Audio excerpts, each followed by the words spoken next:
What's up YouTube? Scotty Tradition back with another video. Still sitting here post-national and let's see, got back on Sunday and then I had off Monday and then basically worked Tuesday through Friday, and I'm on call for the weekend as well, so it's been kind of work since I've gotten back home. So basically just kind of getting the time to sit and reflect now after a long work week. And got a couple pickups I want to go through that came in kind of just before I went to the National, and then just a few other kind of thoughts and finishing thoughts and discussion on the National itself, and also have some cards to show here and kind of an interesting story as well. So all right, so let's get into it. First thing I'll talk about is the two cards that I had come in, and we'll get right into it right away. So here's the first. This is from 1996 Bowman's Best. This is the Jeff Jenkins rookie card, and this was actually the last card that I needed for my all-time Brewers set. So I finally completed a PSA set registry. It's been a long time since I've actually completed one. I think the last one was probably my all-time Buck set, but I had sold off a lot of the cards from that and just kept some of the bigger heavy hitters like, you know, Kareem and Oscar and some of those cards. But finally completed the Brewers set registry with this PSA 10 Jeff Jenkins. For whatever reason, these just don't come up for sale that often, and you can see the old label here. This one was probably sitting in a collection for a long time. A lot of people think that Jeff Jenkins' face looks like Brett Favre. So you be the judge of that. Does that look like Brett Favre? It actually kind of does, doesn't it? So that's always the rub on Jeff Jenkins. So yep, this was the final card I needed for that set. And then also picked up this card here. This is the 2000 Bowman Chrome Ben Sheets rookie card. Obviously, he was an awesome pitcher for the Brewers in the early 2000s. And I still remember that game. I think it was against the Atlanta Braves where he struck out like 18 batters. Such an awesome game. Great memory growing up of Ben Sheets. So yeah, this I had this in a 9, so if I picked up the 10, these two both came from the same seller. So with that, I believe that moves me up to number 5 in the all-time Brewers set registry. I think there's 36 sets in there, 36 people doing the set, and my set is now moved up to number 5. I'm not sure, the set is complete. I'm not sure if I'm going to do any upgrades or not. I already have the Yount and a PSA 9. Some of the cards that I could upgrade are the Paul Molitor. I could get that in a 9. The Fingers in a 9. I could get that if I wanted to, and I could upgrade a few cards here and there. So yeah, I'm just not sure if I'm going to leave it as is or upgrade. I guess we'll have to see about that. But certainly awesome to finally check off another set off the set registry. Right now it's my 4th set I've completed on the registry. My Packers Team Hall of Fame set is actually not complete right now just because there's 2 cards I need to add since there was a couple people added into the Team Hall of Fame. Not hard cards to find, but just ones that I haven't found graded yet. So you can funny, I have the picture right in the back there. That's from the 2019 National. You can look at all those young faces back there. You can see, I think I'm right there in the green shirt there. Scotty Tradition, right next to Mr. Mike, baseball collector, and Jason, Cub fan. I haven't seen him at a National since, but this was my first National right here, and this is kind of where it all started for me, and we just had so much fun at that National. Just was a great experience, and just finished obviously up the one in 2023 was also a really good experience, but I always go back to that first one as just such a great memory. Had so much fun there. So the second thing I will mention is this is Gridiron Greats magazine, and I do have my collection. I did an interview with the editor, Mr. Bob Swick, and so I just kind of breezed through the magazine here. It's kind of a cool magazine. It comes out quarterly, so if you're interested, you can always reach out to Gridiron Greats. But they actually did an article on my collection here, so gonna kind of turn it around here. It shows some of the cards in my collection here, and I think it's about 2.5 pages long. So asked. Basically, I was asked questions on advice for beginning collectors. It's part of the super collector feature in the magazine, which they do, I believe, every quarter. So was happy to sit down with Bob and do that. I did get to see Bob at the National a few times, just hanging out, and also for dinner one night. So that was awesome. So yeah, if you're interested in Gridiron Greats magazine, feel free to reach out to Gridiron Greats, and you can order it. It's a quarterly magazine, and it's a lot of fun. Just talks about a lot of interesting collections, especially if you're into vintage football.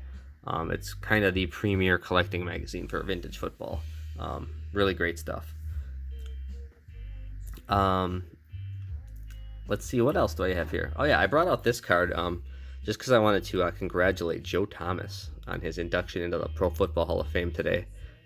This guy was an absolute stud at Wisconsin when I was growing up. Obviously, Outland Trophy winner.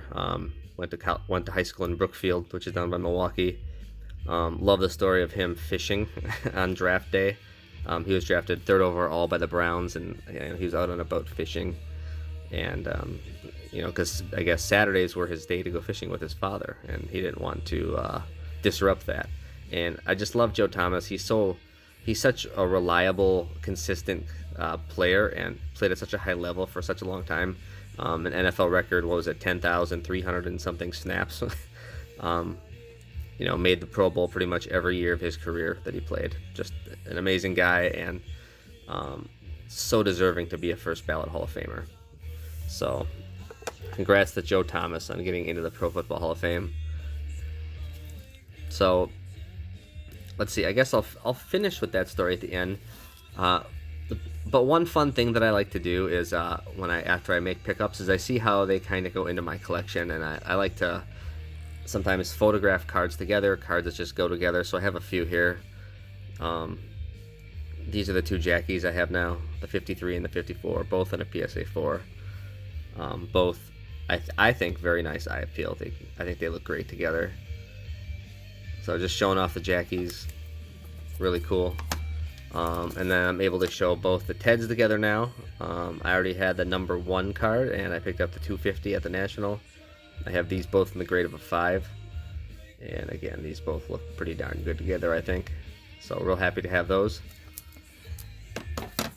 And then I picked up that 98 Fleer Brilliance Reggie White Gold at the National, and I already had the Skybox Essential Credentials from 97, so 2 beautiful inserts there from the 90s, side by side. Just awesome look. And then the last pair that I'll show you is just kind of interesting and comes with a story. So I picked up the Nitschke at the National, and I mentioned on my last video I already had a Bart Starr in a similar grade. You can see these are both top pop for SGC. And what's interesting about this is Brian Roth, BRoth6, had pointed this out to me. I had posted these in the YouTube Facebook group, and if you look closely at the serial numbers, so there's the serial number on Mr. Nitschke. You can see 3625003, and then on the Star 3625005. So what's funny is these are only 1 serial number apart, which is amazing. Just think of the odds of that happening. I had picked up the Star 3 years earlier, actually from an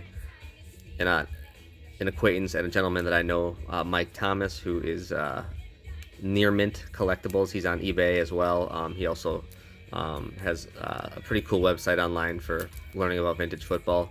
But that's where I bought the Star from, and then that was about 3 years ago or so, and I just happened to find the Nitschke on the show floor at this National, and so I thought it was cool to have them both together anyways, but now it's even more cool because they're only 1 serial number apart. And when I looked it up on SGC's website, these same 2 cards were actually submitted in April of 2008 together. So just think of the mileage maybe these traveled since 2008 after that submission, and now they're kind of back together. So of all the cards I could have got at the National, I got the one that's 1 serial number apart from this one. I think that's just amazing. And I actually love how the old school SGC holders, labels, look with these cards. I mean, that green on green is just a good look. and it really kind of makes me not want to try reslabbing them or crossing them. I think they look so good as they are, and you know, these are two cards I'm not certainly planning on selling anytime soon, so I guess it really doesn't matter. The eye appeal in these holders look so good though, I think.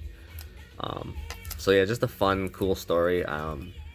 Can't make this stuff up.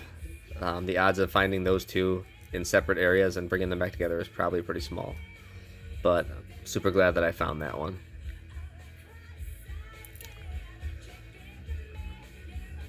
Other than that, I did pick up a card last night that I won in auction that should be on the way. So look forward to sharing that with you. It's actually an upgrade to my Packer Team Hall of Fame set, which, if you don't know, those come few and far between. Sometimes I'll find only 1 or 2 upgrades per year, typically for those, just because the set is so high grade already.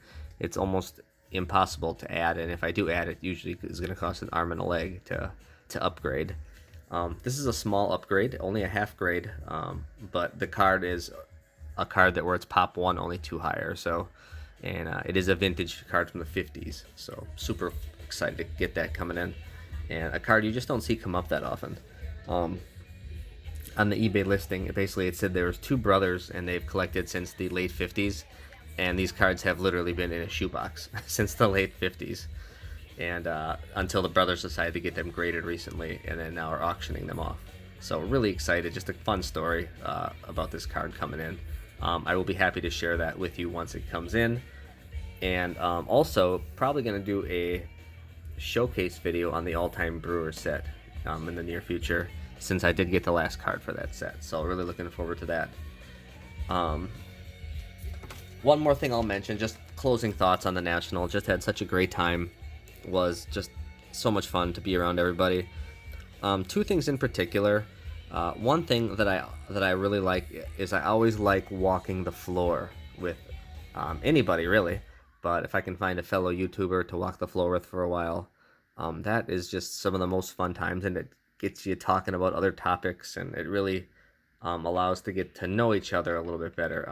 So I've had the most fun at these nationals just walking the floor with dudes. And, you know, and so this year I just wanted to obviously I had conversations and just bump-ins with a lot of people and here and there, but these are the guys that I walked the floor with and spent, you know, more time with at the National. So Mark Foo 3112 obviously picked up the Jackie and the Ted Williams with him. Got to enjoy a beer on the National floor and probably walked around with him for, it seemed like an hour or 2. I forget what day it was. It might have been Thursday or Friday. But that was a lot of fun. Ed Wesker Griff, got a chance to walk around the floor with him. You know, I remember specifically looking at old school tickets. He was lamenting about the worst game in Phillies history was on a ticket. And I thought that was pretty funny. And just like walking around with Ed is always a good time. He's such a good dude. Brian B. Roth 6. I know obviously Brian has his business Card Soup, so he is, you know, he's not always just there for pleasure. He's there as, you know, it's his job too. So I know he's always really busy, but I always enjoy the chance to walk around with Brian for a bit, and we were able to do that at the National, which is great. Another guy is Andy. She blinded me with the fractors. Always enjoy walking around with him. I think we very seldom even talk about cards. We just talk about whatever. And that's what makes Andy so great. He's just a great dude, and I got to spend a little time with him back at the Hyatt as well, back in their room. So that was a lot of fun. Andrew Nuff said cards. Didn't really get to walk the floor necessarily with Andrew, but did get to spend some extra time with him on Friday night at the YouTube get-together there and hang out a little bit. So I always appreciate seeing Andrew. Great dude. Josh, rated rookie. Seemed like we were playing phone tag for most of the National, but did get to walk around with him a bit on at least 1 or 2 of the days. So and certainly got to catch up with him on Friday night at the YouTube get-together. So awesome. Phil Filmington. Obviously saw him at both the get-togethers, and also got a chance to walk around with him for a bit on, I think it was Thursday or Friday, kind of right after I was walking around with Ed. Actually, I ran into Phil, and then I think I ran into him maybe another time or 2 on the floor as well. So awesome dude, and it was great to see Phil. And then of course, the last two guys I'll mention, Joey Birdcat8 and Brad 8671. Joey is my roommate, so I walked around with him a lot and just saw him a lot for the whole national, being my roommate, of course, and walking the floor with him is always great. We're both Packer collectors, so we both know kind of what each other are looking for. And the same goes for Brad. Brad's a Dolphins collector, but a football guy. We all like very similar things and collect in a similar style. We're always looking for quality and kind of unique items. So, walking around with Joey and Brad is always a highlight. And man, those guys are just awesome. And a lot of knowledge there about cards, especially football cards. And these are the kind of guys you want walking around with you if you're going to walk around with somebody. So thanks to all those people. I know I'm not going to mention everybody because I bumped into so many people, but I did want to give a special shout out to those that I actually did spend some time with and actually walked the floor with and looked at cards with for a time period, because that's so much fun to me and I really appreciate it. And the last thing I'll mention is the dinners. Obviously, Wednesday night went to Giordano's. First time having deep dish pizza, which was super cool. Went with my roommate Joey and Josh Reynolds and his son Niall, and that was so much fun. Just all great people. Really enjoyed that on Wednesday night. The dinners are cool because they allow you to get to chit chat a little more and get to know people, which is I always find great. Thursday night was the VFC dinner, Vintage Football Community, and so there's a lot of people that are not really on YouTube, but Jeff Payne, Kurt Schmigdal from Baseball Card Emporium, Eric Stang, Doug Spanring, Troy Gillett, fellow Packers Team Hall of Fame set builder, Bob Swick, Gridiron Greats editor. So it's just so many wonderful people at the Vintage Football dinner, and that was at Moretti's on Thursday night. And then on Friday, I was able to grab lunch with a friend of mine, Kurt, and we went to Gibson's. It was actually my first time there. Great conversations were had at that get-together. And then dinner, where I had an amazing bone and ribeye at Hugo's, which is connected with Gibson's. They're sort of the same restaurant, except the Hugo's is in the casino just down the road. So Bob Swick, Eric Stang, and Frank Ivanov. Just a great dinner that night as well. And of course, to cap it off with Joey and Brad at the Bub City, which is a barbecue place, which I had lobster roll there, which isn't really barbecue, but that was the special and it was delicious. So thanks to everybody who, invited me to dinner or accepted my invite for dinner along the way, because the dinners and the walk-arounds at the show are so much fun, and just wanted to give special shout-outs to all those folks. Well, thanks everybody for watching. I will talk to you soon. Again, probably going to do an all-time Brewers showcase coming up at some point. And again, I do have an upgrade coming up to my Packer set, which are few and far between, so stay tuned for that. And man, hope you guys are just having a great time, and we'll talk to you again soon. Thanks for watching.